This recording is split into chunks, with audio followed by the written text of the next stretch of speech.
Welcome to Inside Analog Photo. I'm your host, Scott Shepard, and the Inside Analog Photography radio program is brought to you by Fujifilm, making life more colorful.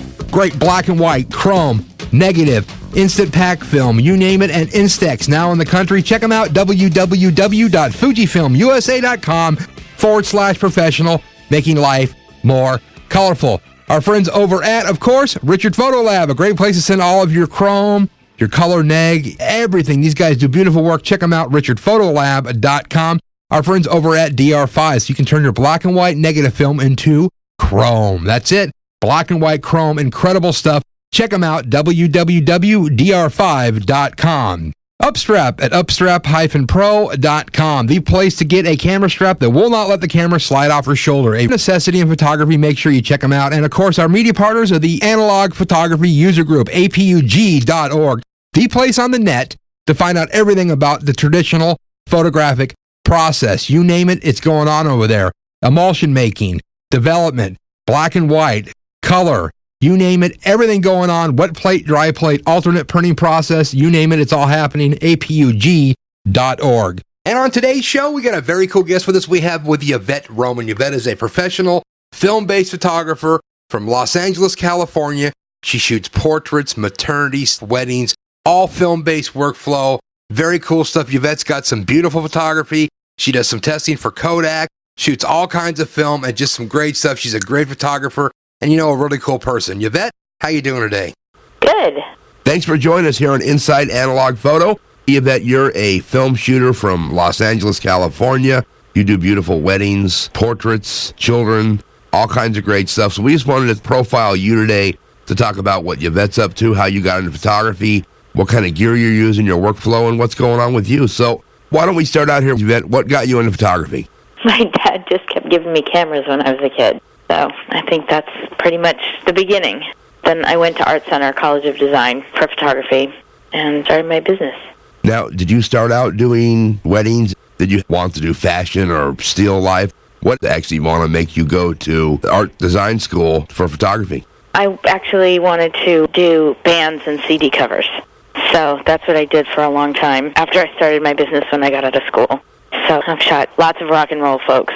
And weddings kind of happened by accident and a little bit against my will. But then I really, really grew to appreciate and love it. It took me over and it took my business over. So the weddings kind of happened on their own. Let's talk about the early stuff with the rock and roll.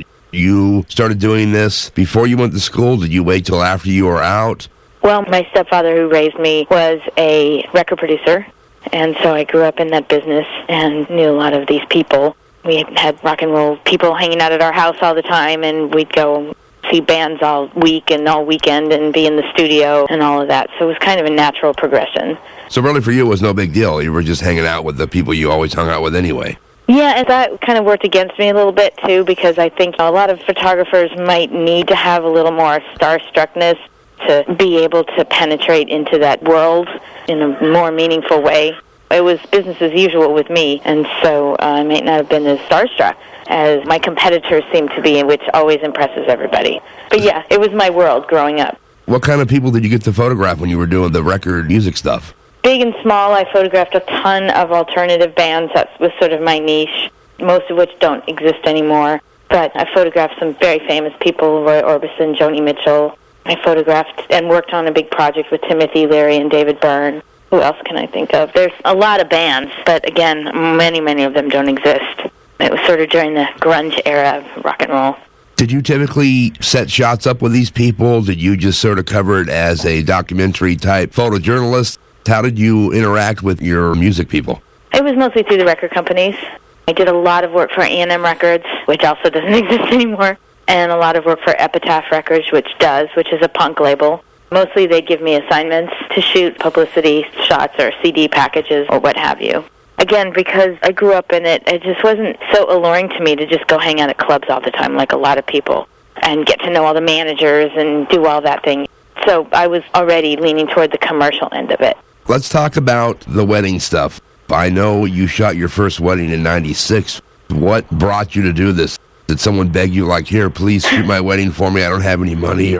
Or how did it get together to where you actually started to want to even look at wedding photography? Because, a lot of people that aren't into wedding photography look at it as almost a disposition. They're like, oh, you're a wedding photographer.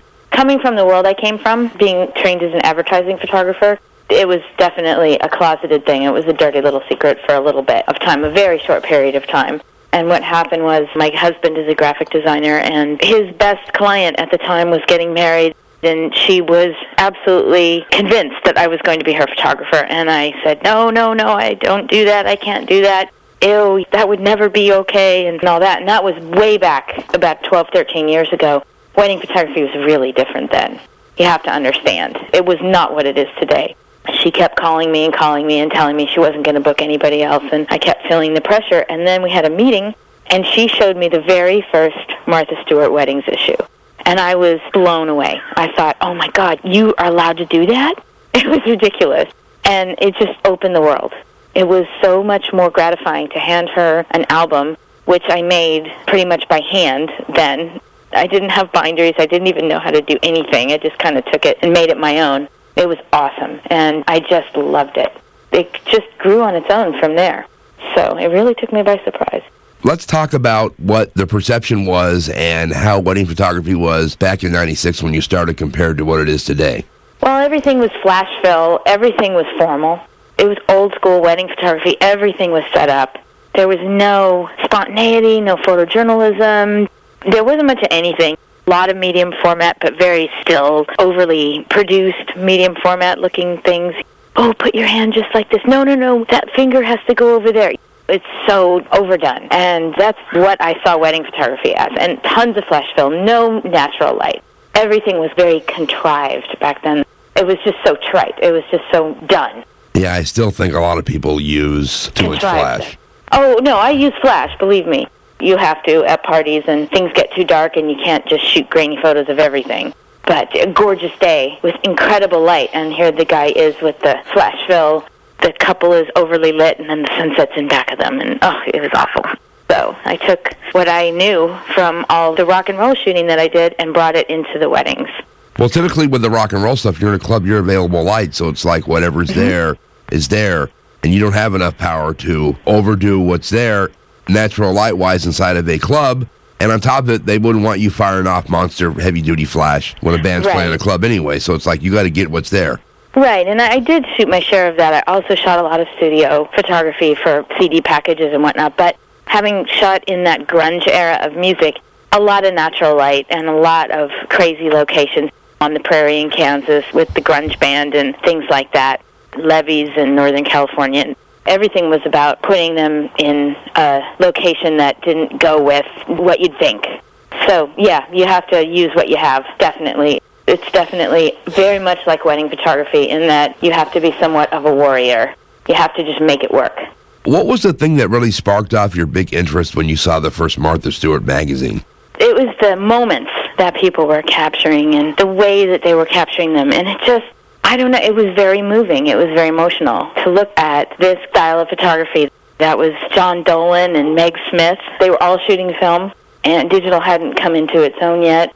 It was just so spontaneous and beautiful, and it really captured a feeling, whereas the old school photography seemed like it was just a record as opposed to an emotional recreation of the wedding.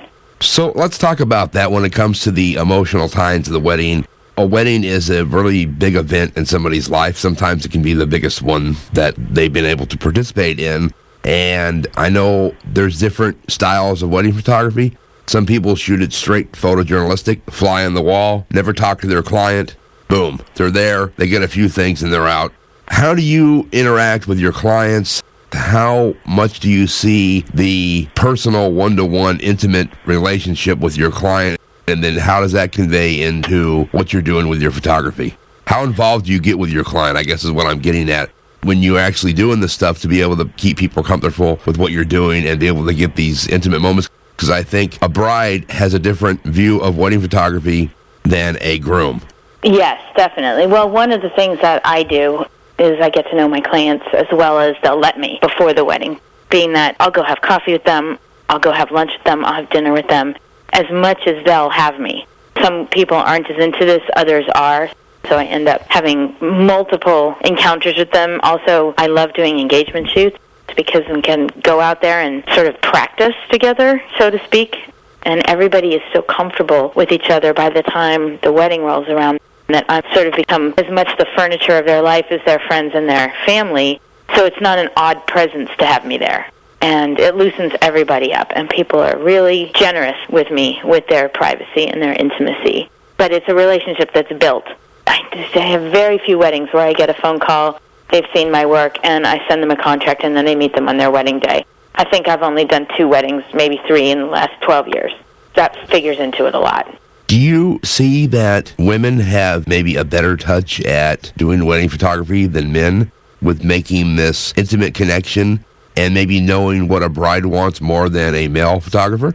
Maybe. It just depends. Some women respond differently to men, like Joe Busink, infamous photographer, and women just love him. And he's so, I don't know, he can get people to do anything. He just has that touch. Other women have told me that they wouldn't have a man in there because they feel shy. Some women feel brought out by a man's presence. Others feel more guarded. So I don't know if it works in my favor or not. I've been told what I just said, but I also know from looking at Joe's work and knowing Joe how women respond to him, and I've seen him move through life and see how he deals with people, and everybody just has this radiance when they're around him. So I couldn't generalize that, I don't think. Do you find, Yvette, that people search you out, that you shoot film? I mean, if you look at your website, it really doesn't say anywhere on here, I shoot film, in blinking letters. I don't think it says anywhere on your website that you're a film-based capture. Yeah, I don't think so either. I feel that people like my work. That's how it gets there. But there is advantages. I mean, I'm very out about film. I talk to my clients about film. On my price list, it says that I shoot film. It doesn't necessarily say it on my website, but I'm a huge advocate for film and the glory of film, and also the hybrid workflow and what you can do after the fact with the film that becomes digital, and then you're embracing all the technology and all the film at the same time. But that's definitely been a high point for me, and a lot of people seek me out. I'm a known film shooter, so people seek me out because of that, sometimes, definitely. But it hasn't turned anybody away either, where they don't get the film thing, but they like my work, and however I achieve it is however I achieve it. Well, I think people, especially in Southern California, where you're at in Los Angeles, you know, they shoot most everything still on film and motion picture television work. Mm-hmm. So I think hopefully you're getting a draw from that, and people understand that, or creatives understand that, yes, the film stuff does do a better job than electronic capture. It has a better contrast ratio. It has that film look because it is film that people try to emulate in digital that you really can't do very well. Yeah, one of the most ironic things is I was looking online at people selling these action kits for their Photoshop workflows, and I think it's really hysterical. They have these border action kits that are film borders, which I think is really funny.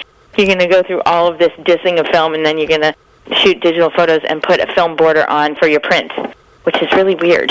But yeah, it's definitely created a niche for me that's been nothing but positive. It makes me stand out from 90% of the photographers working. And that's a good thing in and of itself. Let's talk about your workflow, your gear. What do you shoot with gear-wise? Let's start with that. 35mm all Canon. I love the 1N camera and the A2, which they don't make anymore because the low-light autofocus is really, really, really superior to any of the higher, like 1N, 1V cameras.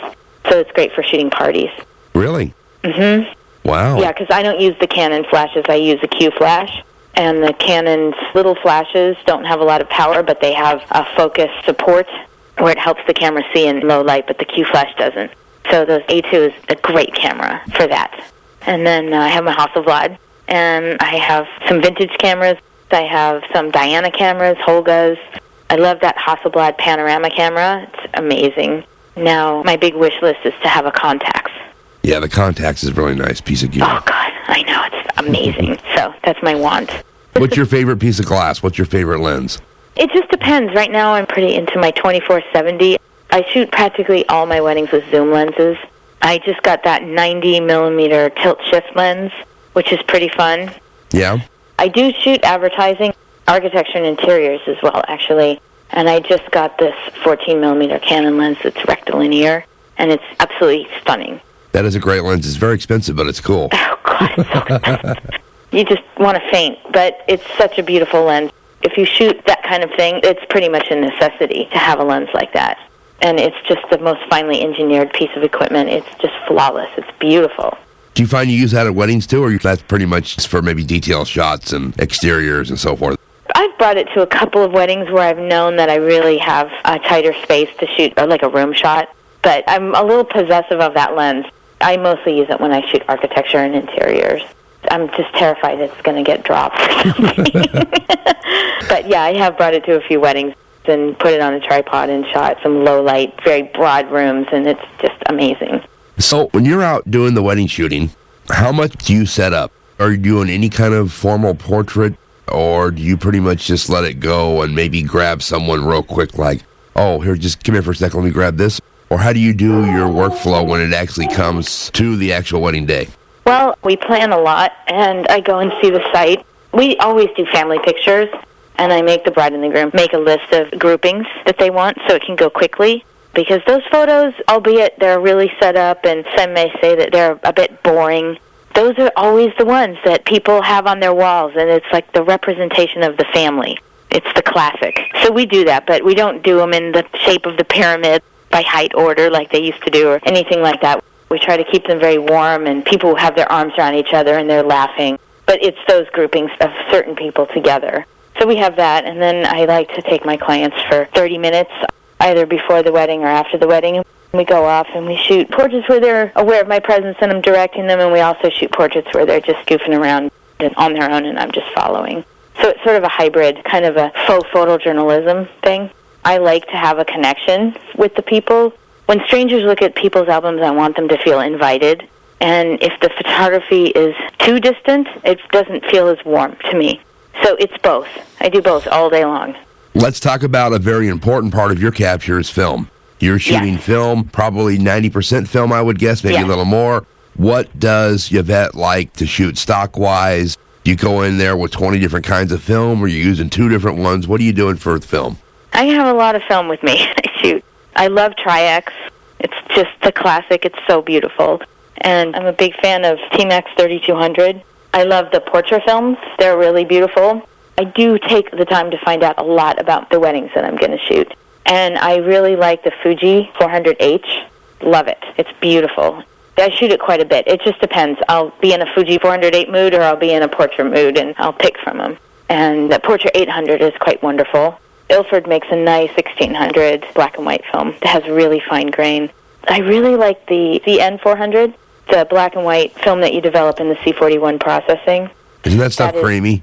It's gorgeous. I was very snobby about that film for years because it wasn't real black and white film and you couldn't take it into the darkroom and process it and make fiber prints with it. I did a series of ads for Kodak. I also test film. And that was the film I was assigned, and I was really bummed. I was dismayed. I wanted Tri-X. I was bummed. I complained. And they said, nope, sorry, you have to shoot this. And I fell in love with it. It's fabulous. So I do shoot that, too. How much do you typically shoot at a wedding? You doing 20, 30, 50, 80 rolls? What are you typically burning through when you're doing a gig? It depends on the size of the wedding, honestly. But from average weddings that I shoot, maybe are 150 people. And we'll shoot about maybe 50 rolls of film between me and my second shooter. I bring a ton with me, and I just shoot what's necessary and have a heart attack the next day. I don't count. No, I think you can just build in the price of acquisition cost into your price, and whatever it is. Well, and the other thing about the cost is the new Nikon fabulous camera costs, $8,000? That's a lot of rolls of film. I've had my 1Ns and my A2s. I've had some of those cameras for going on 15 years. My Hasselblad is over 20 years old, and it is going strong. It's smoking. That's another thing. I don't have to buy camera every year, and that is cost of business as much as film is.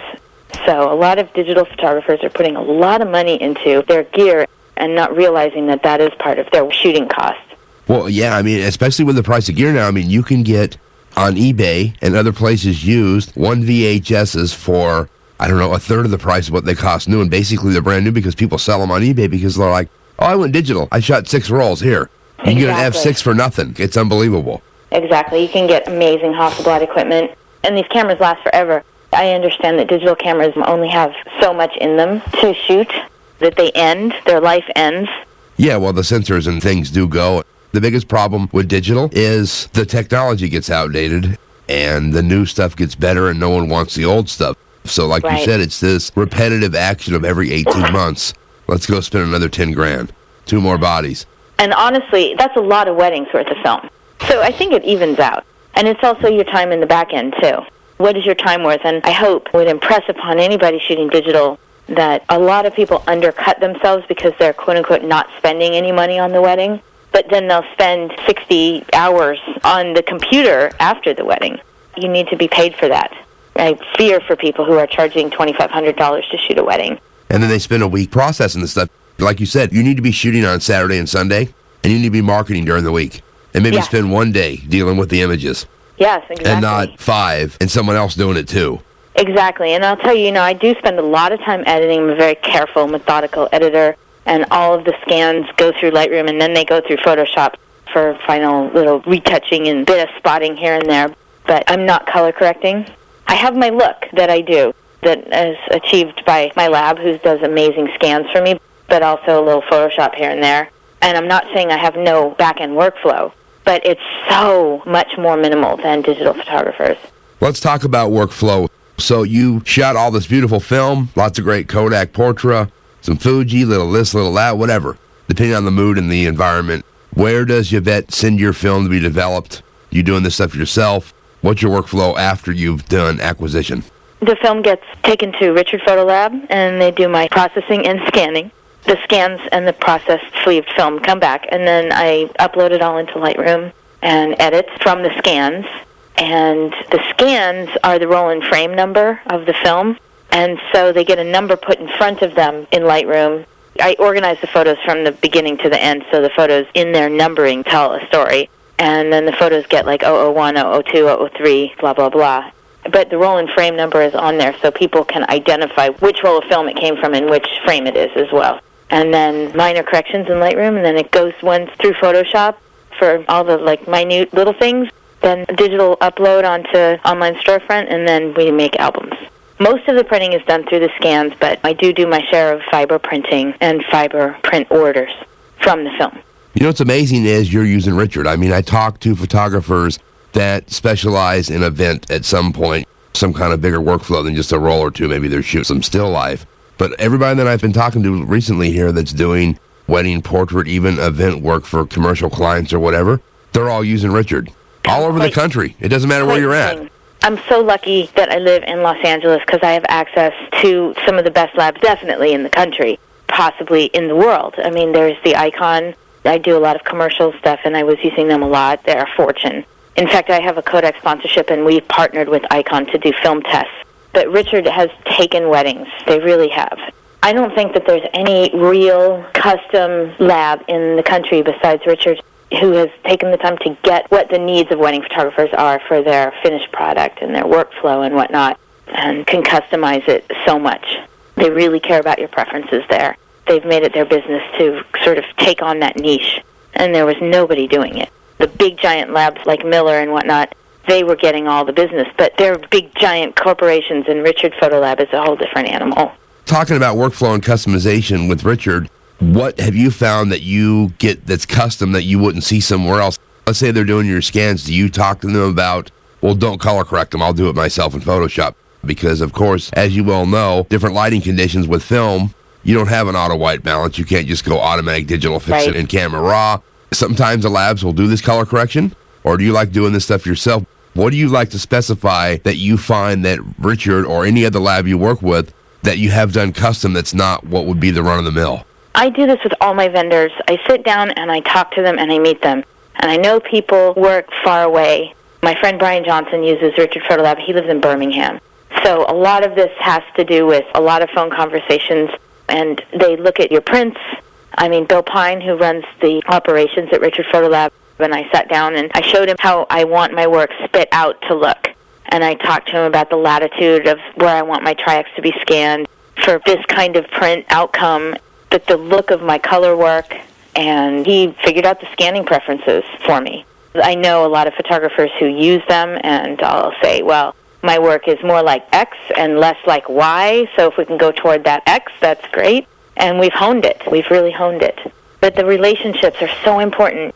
Nobody should ever expect you to just drop off a CD or a roll of film at a lab and turn around and walk away. and then you get these magical results. It takes work on both ends, on the labs and on the photographers. The onus is on us to make sure that our work is being handled correctly. No, I think you're right. Like you said, you have to work with this, but I think once you get your workflow down, they sort of remember your settings and what you want done. Mm-hmm. If you run into a lab that's reluctant to give you that service, turn around and walk away. That's my thing, is if people are willing to work with me, I'm staying there forever. If people aren't, I move on.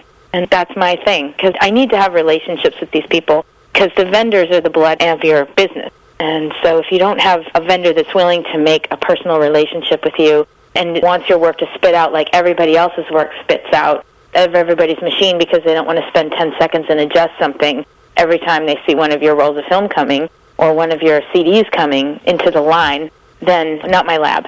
Let's talk about the prints. Your albums. Are you building albums yourself? Do you typically do traditional matted albums like you would see with regular C prints in them? What do you do album-wise? Do you offer everything? What's your output flow once you get your scans back in the lab? Another thing, too, is proofs. Do you supply proofs? Yes, I do. I give proof prints to all my clients, and I have Cypress Albums make me a custom box to put the proof prints in. Again, they're numbered 0 to 699 or whatever it turns out to be, so it's very easy to refile them. My albums I design mostly using a program called Photo Junction, and then the pages are output in Photo Junction, and then I just FTP them to Richard, and they print them. And we usually talk about each job. Not the proofing necessarily, but the album jobs, we usually have a little discussion about each one. Do you get your scans back, adjust things, and then say, here's my batch of proofs I want? Or do you get everything right out of the scanner once Richard does their workflow, and you get it all back that way? You mean, do I get my proofs back with the scans? Yes. No, I edit everything first. First of all, I'm trying to be as wasteless as possible in my business, so I don't want to be throwing away all this paper. And it's a lot more economical. I mean, since I give them digital files to scan from, you still have well-priced proof prints, as if they did an entire roll of film and just spit them out. But I do edit, and then I number them from the edited version of the wedding, and then send them back FTP, and they proof from that. It just seems like a more responsible and easier workflow than having 2,000 proof prints to go through. Right, you're green. I mean, photography certainly is not the greenest thing in the world, but I do my best.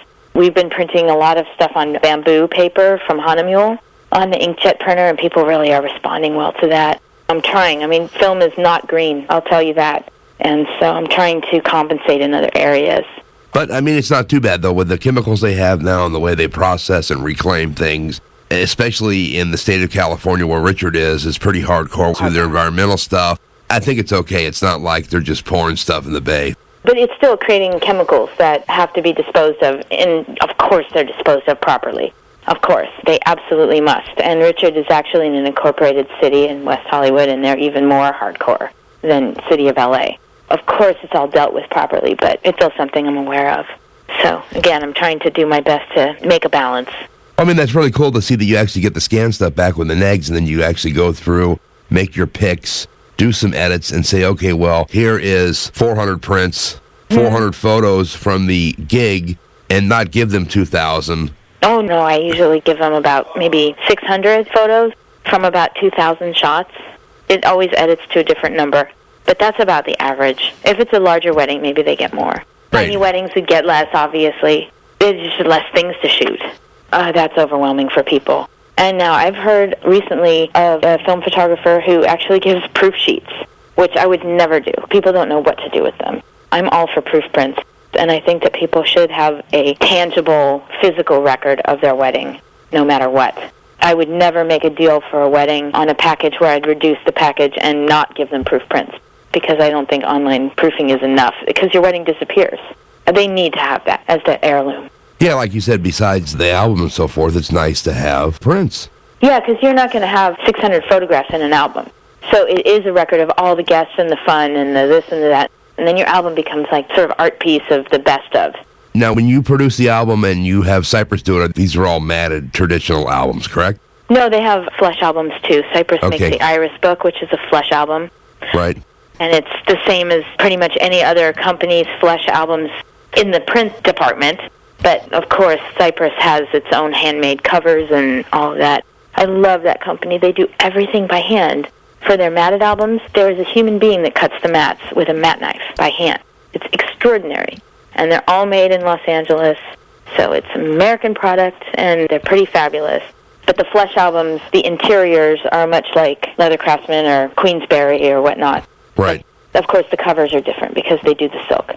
Yvette, how much in your albums do you typically include fiber print? You had mentioned that you do some black and white fiber printing that are included in your albums, or is this more of a side product that somebody will want a picture for the wall, something of that sort, or you actually include some true silver gelatin black and white fiber prints in your albums? Well, I like a very consistent look with my albums, so I don't like mixing papers very much. So if I do a fiber printed photo in an album, I would probably do the whole album fiber printed, because I think it looks a bit jerky to the eye when it's like one black and white's this way and one black and white's that way. However, I have done albums that are completely fiber printed, and they're very expensive, but they're gorgeous. And I have 2 samples, actually, in my cache that have fiber prints in them, and people always love them. But most of the time, 99% of the time, I do prints from Richard Photo Lab from the scans for the album, and then the clients will order fiber prints one by one for framing if they order fiber prints. Do you find very many of your clients want a true black and white wedding? Not very many. I think I've only had a couple. Even though they requested to be all black and white, I did shoot color of the details, and I shot black and white as well because I just thought that they'd want that to have, and certainly they did. So I've had very, very few requests for that. I feel like sometimes the black and white is so emotional. I don't have any rules about this, but I really like seeing the more emotional things, like the first dance in black and white, and a lot of the ceremony. I tend to shoot black and white. The color makes you see what the wedding looked like. The black and white seems to make a wedding come back to how it felt, more or less. Like I said, it's not necessarily a rule, but when I'm shooting with my instinct, that seems to be my instinct. Well, I think so, because, I mean, look at an example of turn on the television, something on cable, and look at an old black and white Western or some movie that's on. The black and white and the lighting conveys the drama, and you're not distracted by colors and other things. You're just really in the moment of what's going on and the drama of said scene. I think that's the same way with capturing this extremely emotional and important moments with the wedding stuff, is you're not distracted by the pretties and the colors and the pastels. It's like you're in it. That's it. It's the moment. Exactly. And since most of us see in color, it's like you're looking at something that you would normally see. But if you take it one step away from that, if you take it to a black and white place, automatically people may just give it another second of a look to see what's going on. It's an unnatural thing to see in black and white for most people. So it just brings it a step away so it can bring it into more of an art form and some kind of a different type of a reflection, a little bit hyper-real, a little away from reality. Then again, it brings you to reality, too, for that reason. That's great to see that you're still shooting black and white and you know when to flip. Yeah, I mean, I do change a few color things to black and white in Photoshop sometimes, but for the most part, it all comes out the way I want it. I don't know. You just have to connect emotionally to each job to do that. When I'm looking through the camera, I'm seeing a print in my mind, and I'm seeing it in black and white or color, and it's just the way I work best. But the whole thing with film is so great because it has somewhat of a mystery to it. I mean, I know film very well, but at the same time, every time a roll of film gets developed and I see it, it's always something surprising, that something will happen. So it just wants to give you something, but it also wants to make it its own as well, it seems. One thing I want to touch up on here before we leave, Yvette, is you were just featured in Southern Weddings magazine. They did a special article on about film, how film is alive. Tell me about that. Well, it's called Film is Alive, and they interviewed, I think it was 7 photographers. I was one of them, and we had to answer a series of questions about film. It was a pretty great article and a really interesting experience. And hearing these different photographers' takes on why they shoot film and what film gives to them and what film gives to their clients, and also how they describe film to their clients. When they have a bride and they're explaining why they shoot film, what's the most important thing you tell a bride about the fact that you shoot film was one of the questions, and it was just interesting to hear 7 different answers to that question. Some of them were very alike. So what would be your answer to that one? What do you tell a bride? I mean, film definitely has a look. It looks like film. I don't want to take something that can be made to look sort of like film and have it try to look like film. I want it to look like film. So there's that. The other thing is the archival thing. I'm a stickler about it.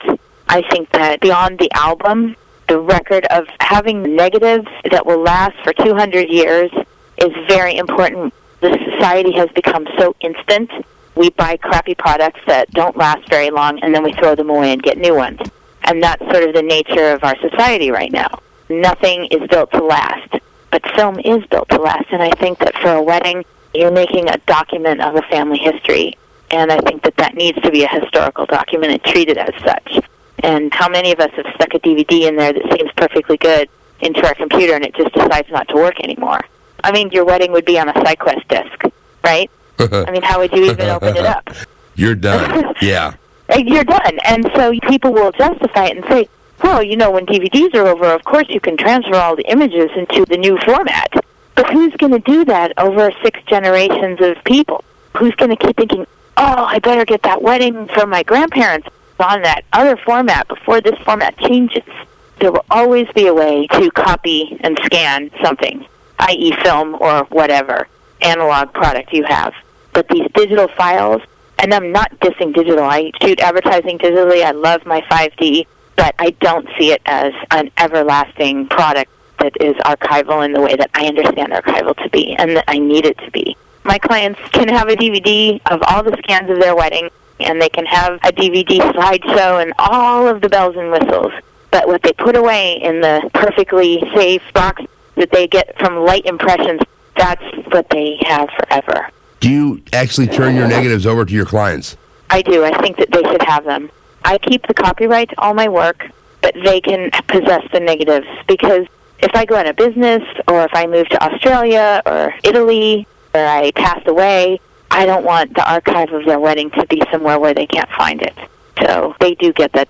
They can purchase the digital files, but I give them their negatives. Wow, that's great. Because that is part of the deal. I mean, like you said, it's their deal. So here, it's your responsibility. Yeah. Here's your wedding. Here's whatever, your maternity portrait. Here's whatever. But this is yours, so you better keep track of this stuff. Exactly, and it takes the onus of responsibility off of me as well. I state clearly that if they leave their negatives with me and never get them or want them or request them, that I'm not responsible for long-term storage. And I do have a form that they have to sign to fill out to get the negatives saying that they got them, which I file, so that everybody knows where they are if they're in someone else's hands. But having said that, they should belong to their family.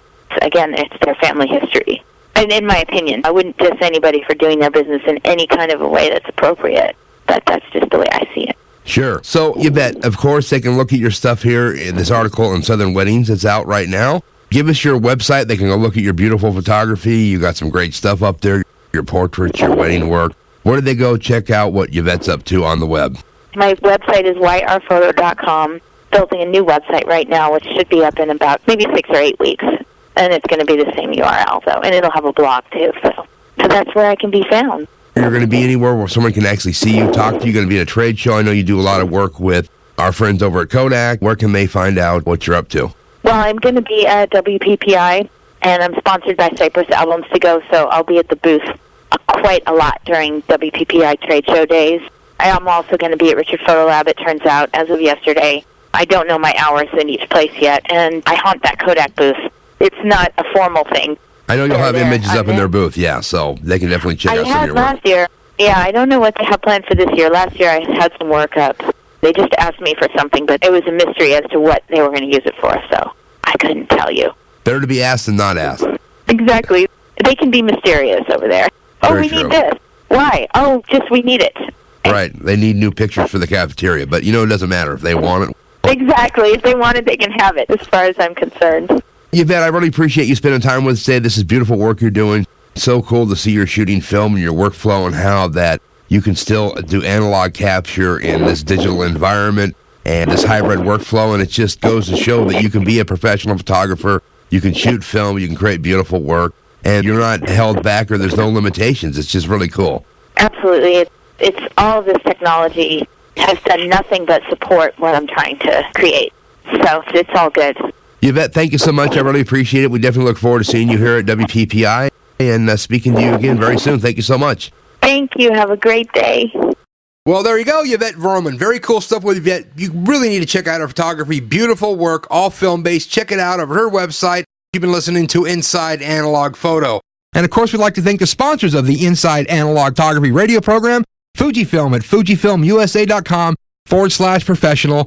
Our friends over at Richard Photo Lab at RichardPhotolab.com. DR5 for black and white chrome over at DR5.com. Our friends over at Upstrap at upstrap-pro.com. And of course, our media partners of the Analog Photography User Group over at www.apug.org. So I've been your host, Scott Shepard. You can find out more information about the radio program and everything going on over at www.insideanalogphoto.com. We'll be back next week with more great analog photography.